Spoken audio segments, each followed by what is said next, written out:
steady incremental progress on your process is what we're looking for.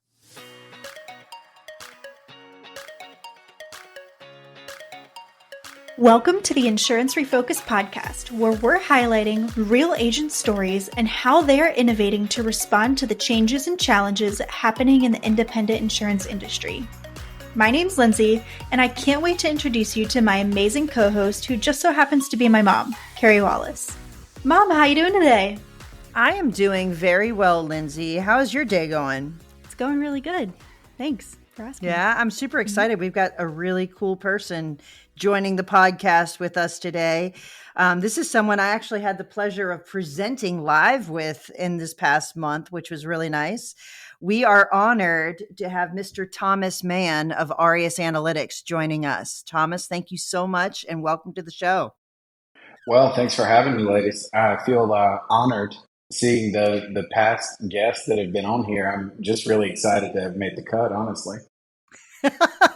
That's funny. You're funny. So, hey, Thomas, we've been traveling the countries, and I've gotten to know you since we presented together.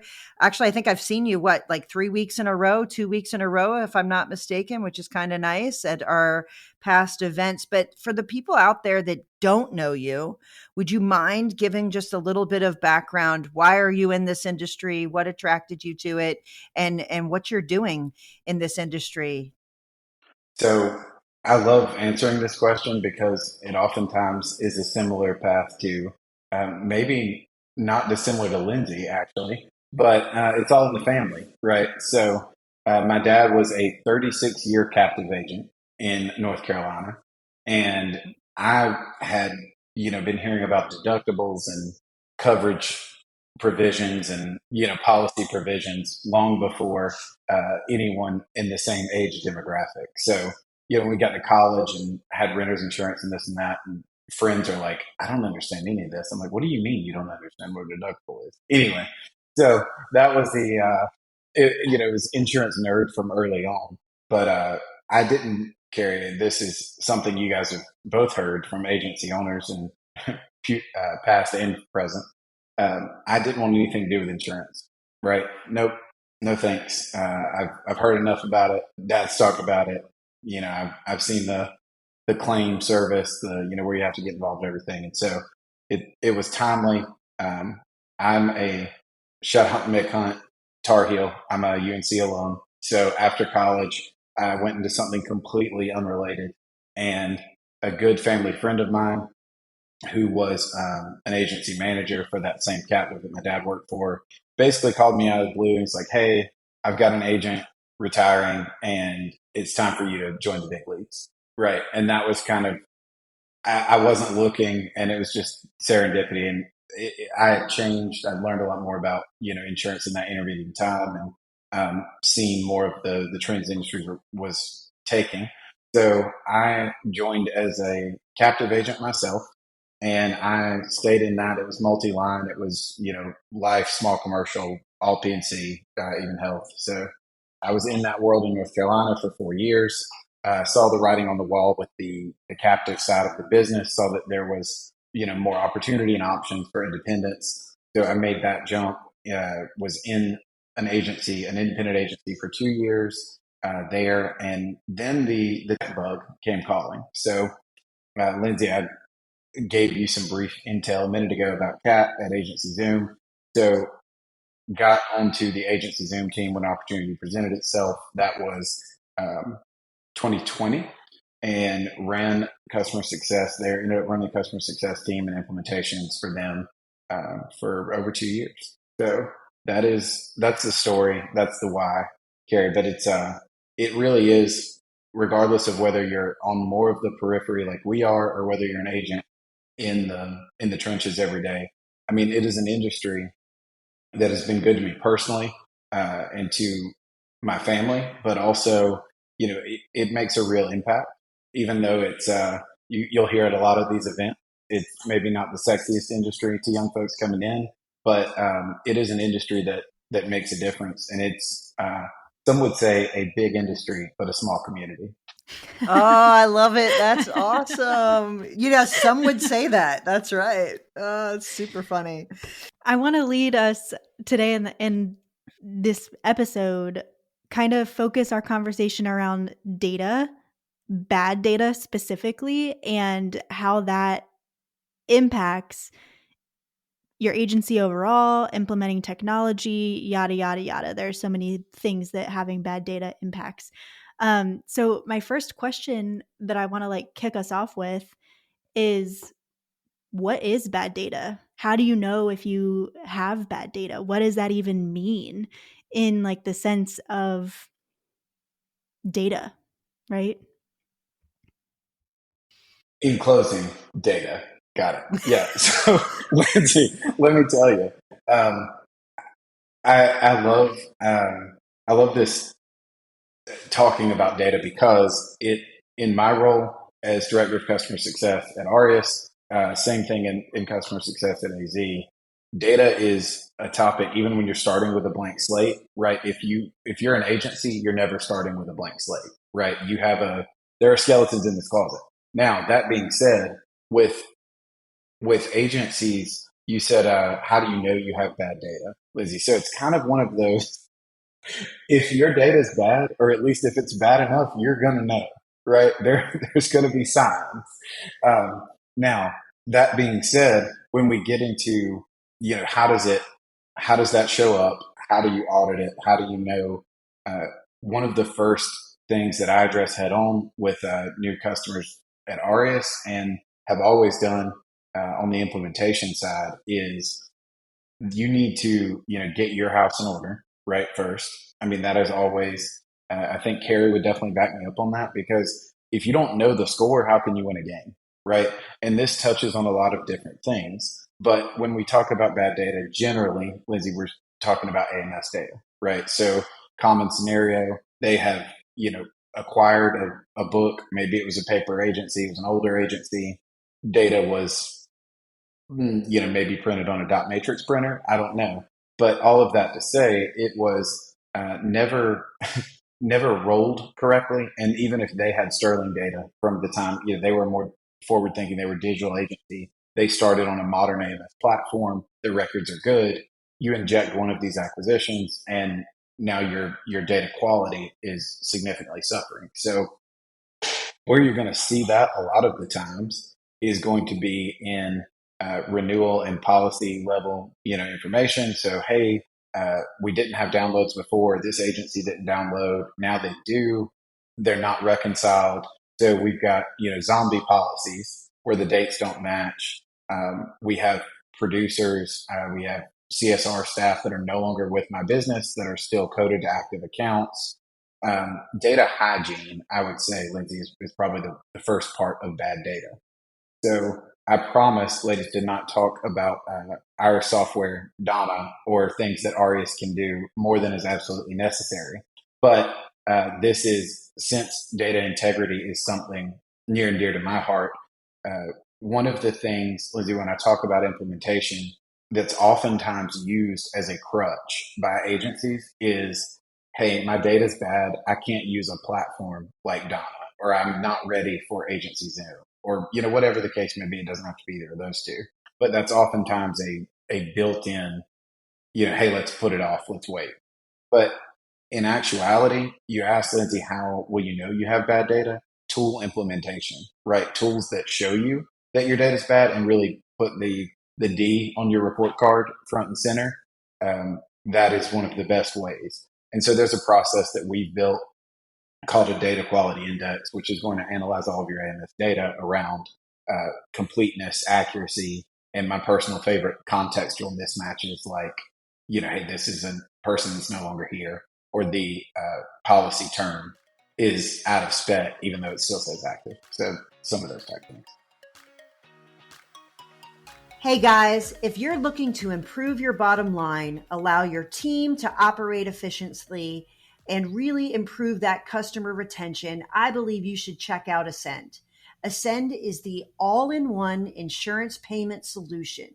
They are focused on streamlining your invoicing, premium financing, accounting, and they'll even make your carrier payables for you. They are taking agency bill and making it as easy as direct bill. That is a game changer. They integrate with all of the major AMS players. And here's the best part: it's free. There is no subscription, no cost to you. They allow your customers to pay how they want. If you are interested in improving your efficiency, go visit ascend.com/insurance refocused and let them know that we sent you.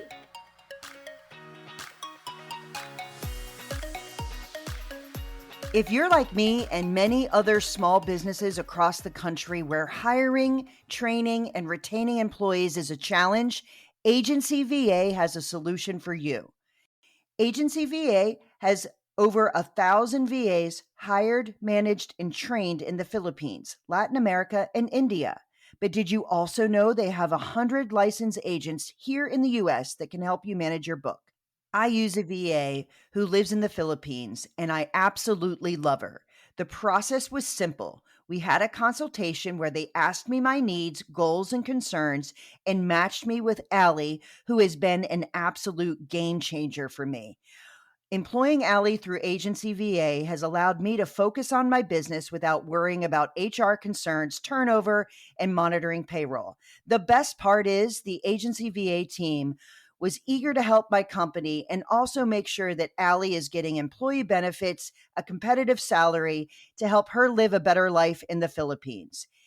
If this is something that you are struggling with inside your agency, please visit agencyva.com/insurance refocused and set up a time to talk to them about your hiring needs.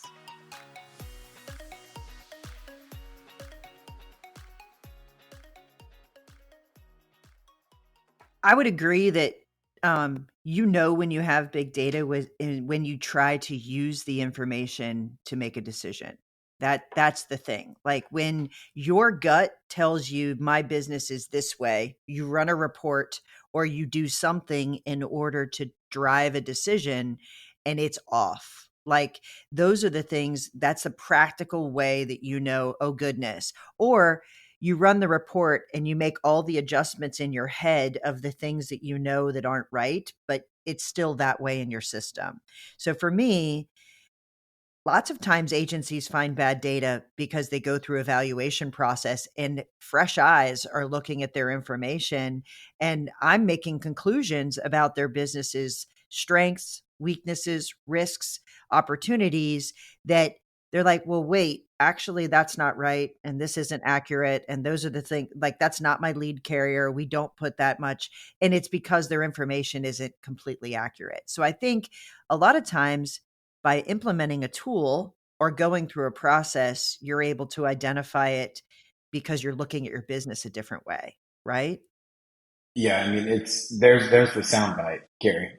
How do you know you have bad data? You try and use it to operationalize something, and the math isn't mathing, right? Right. And I would agree. Like, here's the thing: bad data is not a reason not to use technology.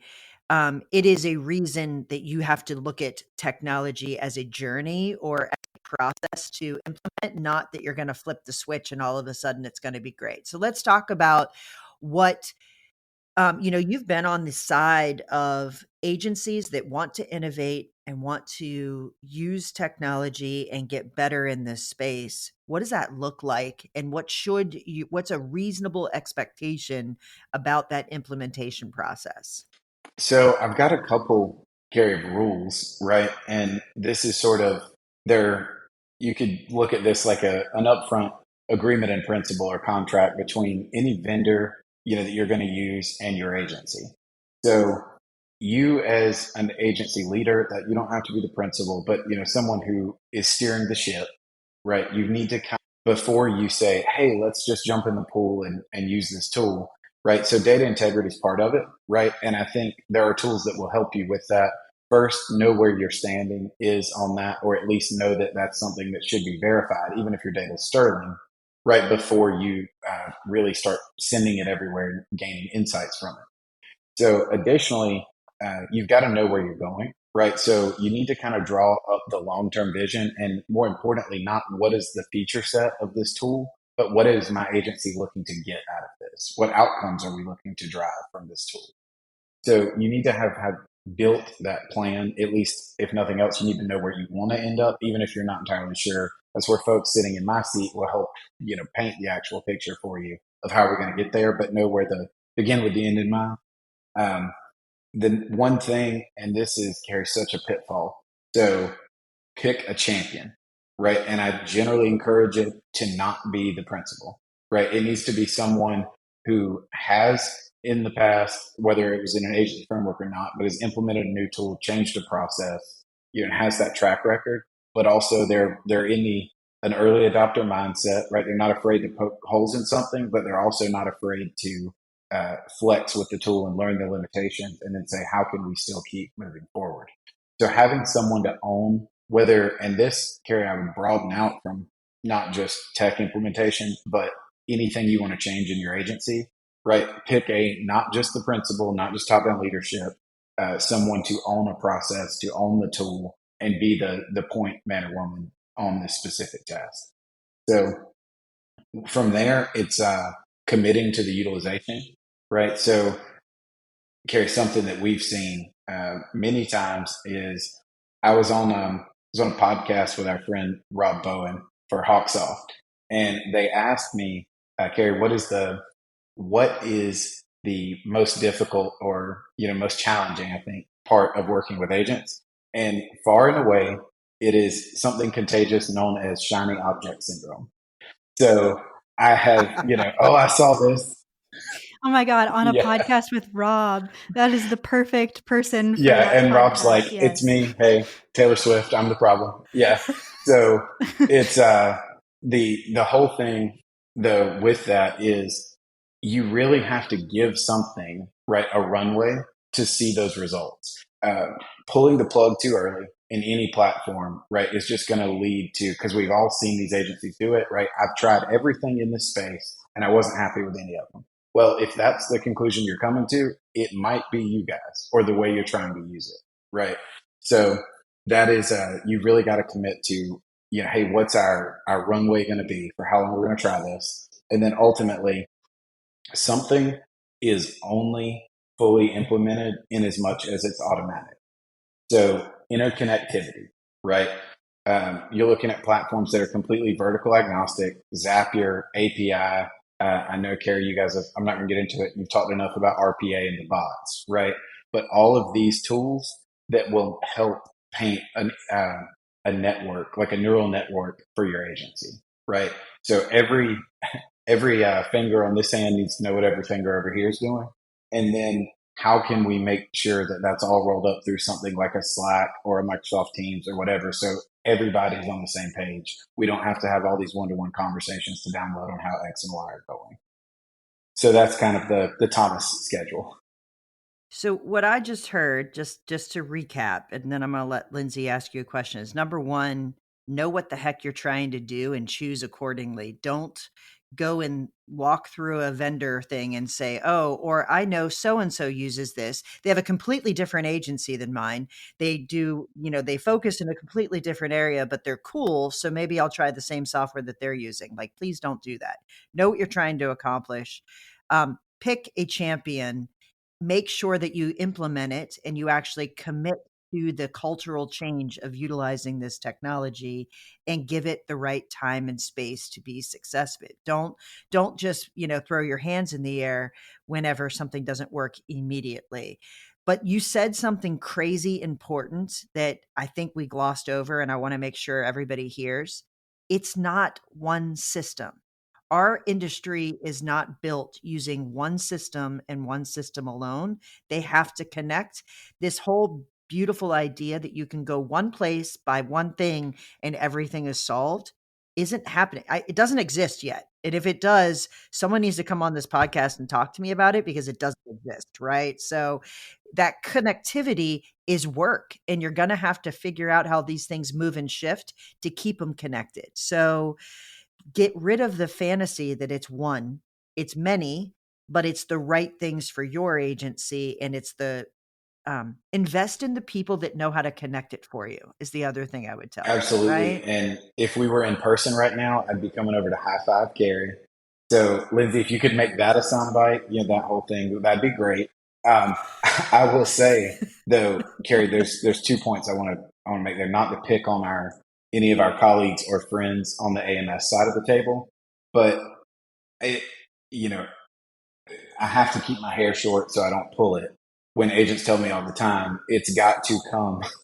Everything has to flow through my AMS. So I think that is a really myopic way of looking at technology in the insurance space these days, because there are so many things on, the cutting edge, right, for insurance that don't all have that established network or connectivity with all of the AMSs. Now, that is not, the reason I think that's the wrong way to look at it is, instead of saying, hey, everything has to come through my AMS if I'm going to use it in my agency, you need to build that interconnectivity, right? Or have it built outside of your AMS, because guess what? Even though you might love them, people change AMSs all the time. So if everything in your agency flows through one specific piece of tech, you would be much better served, right, to have that coming, say, all through a network of connectivity that you've built, where it all comes to Slack, or it's all custom reporting for you on the back end, or it all flows to a CRM, et cetera. That to me is where you're really going to see a big change. I would love to talk about, since we were talking about technologies that are paired together, what are the most effective tools that you've seen like paired together to actually make a difference in an agency? So the tools I've seen, I'm not going to necessarily use product names, Lindsay, but I'll tell you the types of tools, right, that I've seen move the needle the most. So, Right. Yeah. first and foremost, a CRM, right? I mean, it's something where if your producers are still living in what I call the post-it pipeline, which is the call this client on the bottom of their monitor, that's a problem. And we've really got to, there's a piece, right? So automation writ large. I mean, anything that can be automated should be, in terms of, we there's this whole philosophy, Lizzie, that uh, AI and automation and all these new tech tools are trying to displace humans in the agency world, or in all kinds of businesses.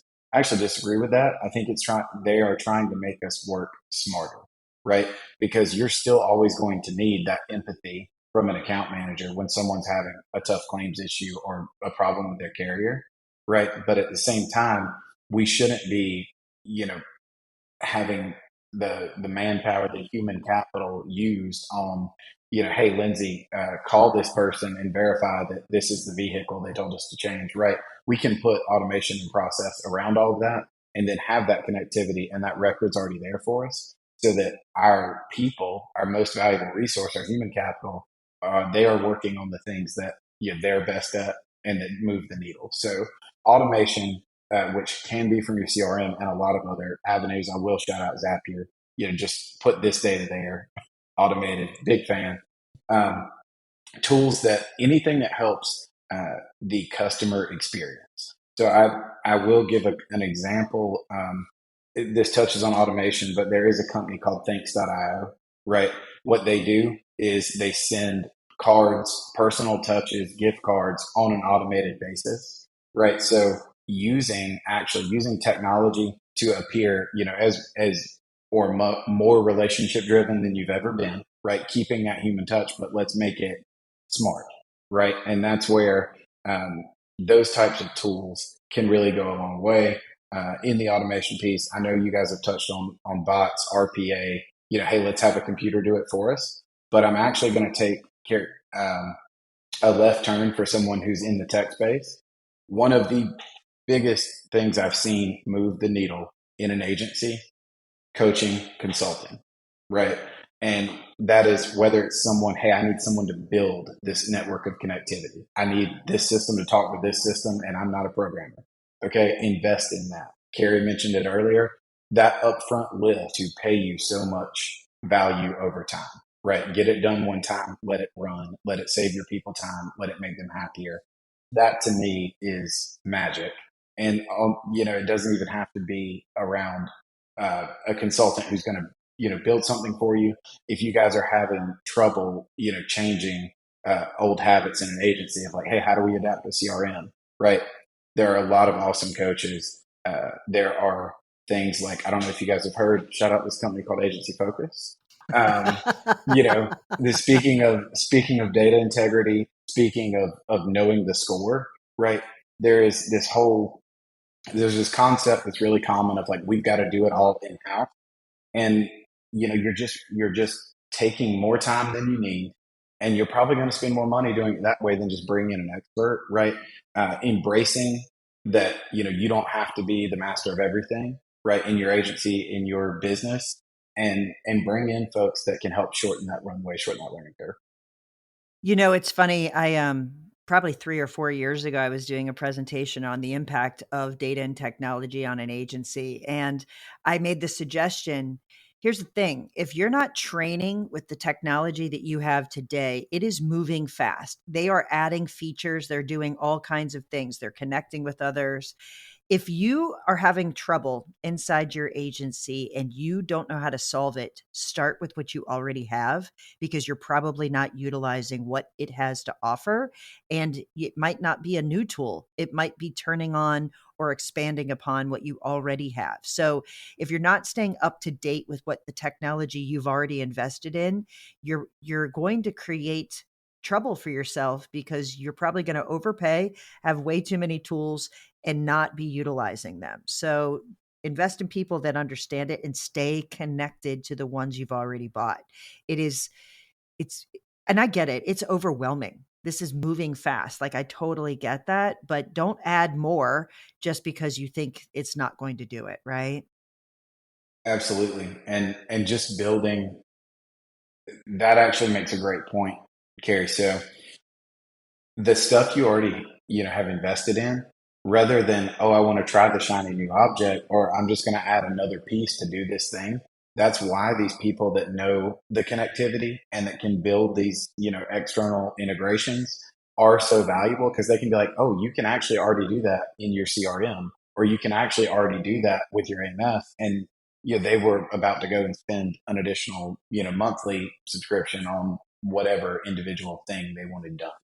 So because they're moving fast, you definitely need to stay abreast of what's going on with the products you invested in already. Implement. So clearly you're in this industry. You've positioned yourself to know about data, to know about technology, to um, see where we're headed. I would love to hear the Thomas Mann view of the world. What is predictive technology? Where will it take us? How will it change the independent agent of today into the independent agent of tomorrow? And I'm okay if you use an Aureus example, but I think in a practical terms, what do you think the future of, or even what today is, of an agency, how they're going to operate now that we have some predictive tools?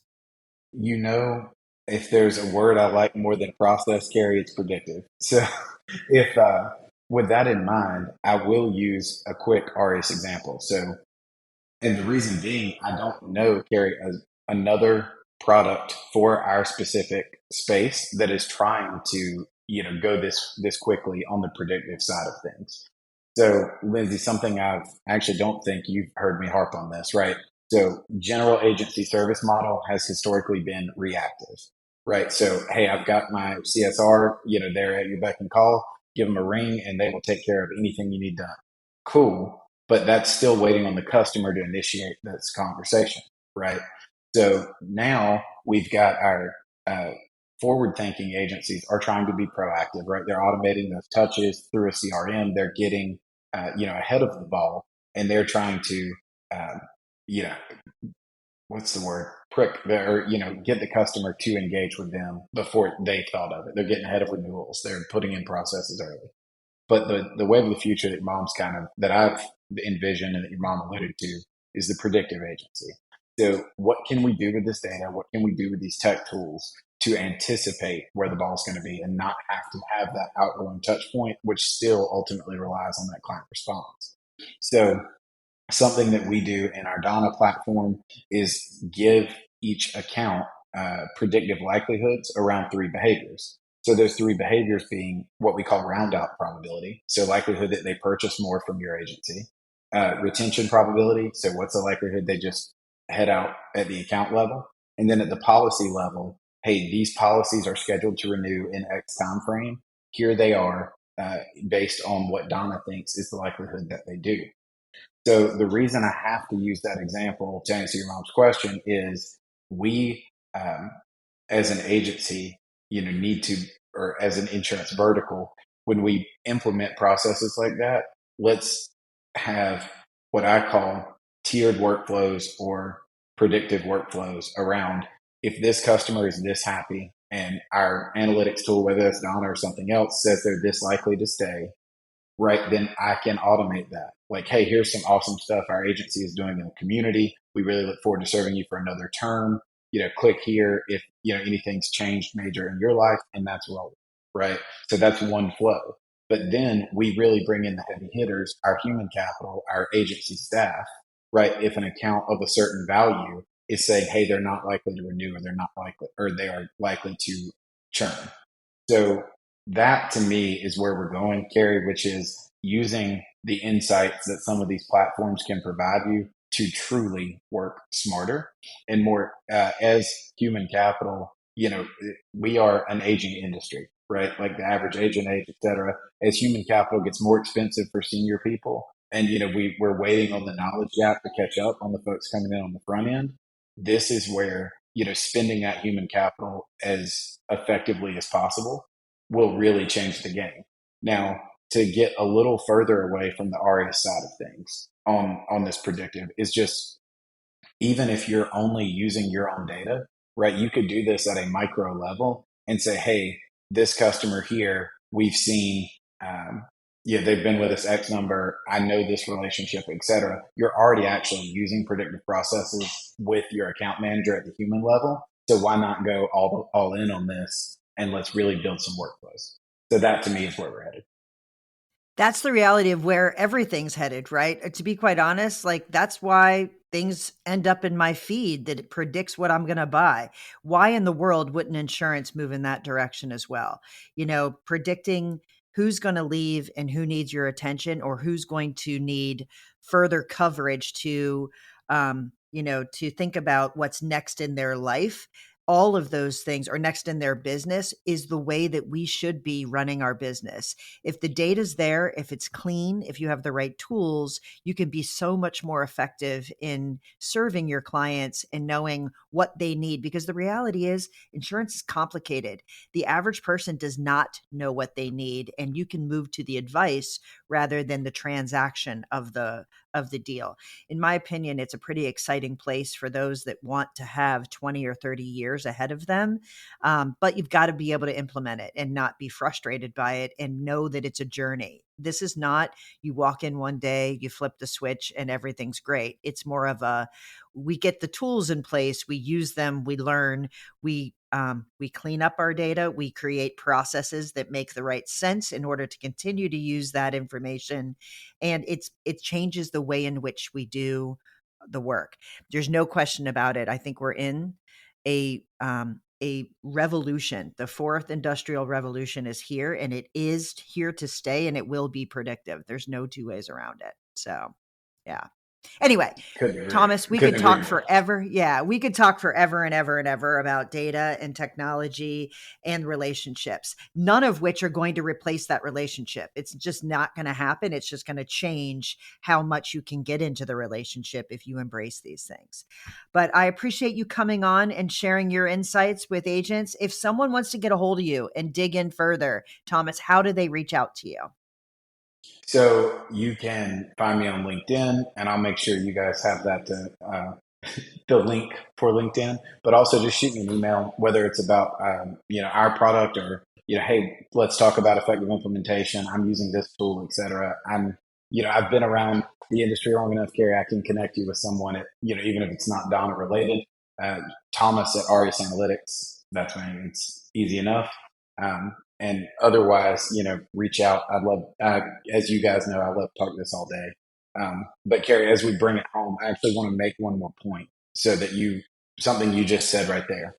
Yes, it's a process, right? We've got to audit. We've got to keep going back, like you mentioned, and you know, staying connected with the tools that we have implemented, staying abreast of what they're doing to change. However, it doesn't have to be full throttle or no throttle, right? That's something I hear a lot as well, and it hampers successful implementation. Steady incremental progress on your process is what we're looking for. So you don't have to, one day I bought this agency that's all paper, and then the next month, I'm now using Zaps and data's flying all over everywhere. No, that's not how it works, right? But you don't have to do everything all at once. It isn't that hard to, you use a light switch example. You can simply make small steps, and that's going to turn into great strides. Well, thanks so much for coming on today, Thomas. I feel like there was a lot of value-packed advice and thoughts that were in this episode, and we just really appreciate you coming on and hanging out with us. Anytime, ladies. I've enjoyed it thoroughly, and always a pleasure to see you both.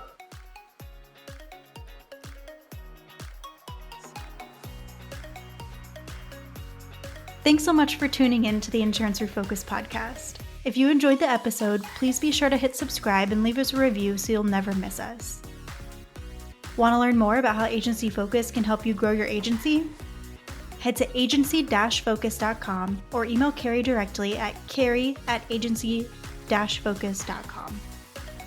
If you need to get in touch with me, feel free to shoot me an email at lindsay@agency-focus.com. Thanks so much for tuning in. We'll see you next week.